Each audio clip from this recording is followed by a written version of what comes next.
नमस्कार दर्शक बंधु। आज आम बनवा ओडिशार प्रिय खाद्य दही बैगण। दही बैगण पाई प्रथमे भल भल बैगण को लेकिन 4 ରୁ 6 खंड लेखा एमती काटी नापी हम। काटी सारा पानी रे धोईकी एथिरे लुण एवं हलदी परिमाण अनुजाई मिसेकी भल भाव गोल नापी हम एवं तेल रे भल भाव एटाकू भजा हवा दरकार करे। उपर तल एपट सेपट करके भाजी नापी हम।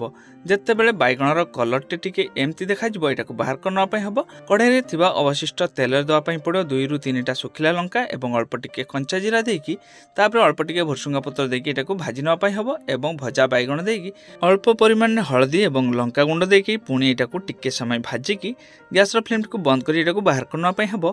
एबे या पर दवाई पड़ो खट्टा दही। खट्टा दही रे आपण अल्प टिके चीनी व्यवहार करि परिबे नहेले भी किछि असुविधा नै। एबे या पर ब्लैक सॉल्ट माने बीट लुण एवं जीरा गुंड देकी भलो भाबरे गोळे नवा पई पड़िबो। एबे खाया पई पूरा पूरी रेडी।